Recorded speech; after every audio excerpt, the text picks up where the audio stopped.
الإسلام ديني ومحمدا رسول الله ويقيني.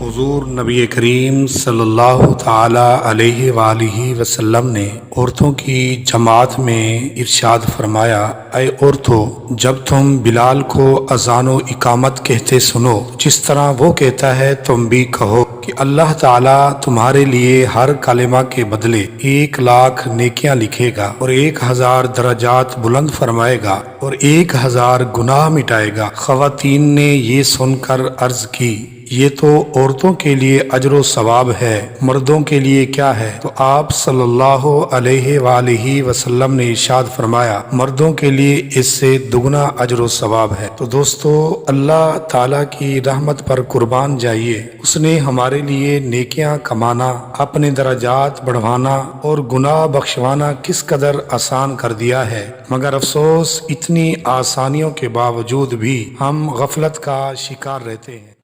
مرد ہو یا عورت، جو کوئی بھی اذان سنے تو اسے اذان کا جواب دینے کا حکم ہے، سننے والا بھی وہی الفاظ کہے جو مؤذن کہتا ہے۔ حضرت ابو سعید خدری رضی اللہ تعالی عنہ سے روایت ہے کہ حضور نبی کریم صلی اللہ علیہ وآلہ وسلم نے ارشاد فرمایا، اذا سمعتم النداء فقولوا مثل ما یقول المؤذن، یعنی جب تم اذان سنو تو اسی طرح کہو جس طرح مؤذن کہہ رہا ہو، لیکن جب مؤذن حی علی الصلاۃ اور حی علی الفلاح کہے تو سننے والے کو یہی الفاظ نہیں بلکہ لا حول ولا قوت الا باللہ کہنا چاہیے۔ اور اگر اسی طرح فجر کی اذان میں مؤذن الصلاۃ خیر من النوم کہے تو سننے والے کو قد صدقتا و بررتا کے ساتھ جواب دینا چاہیے۔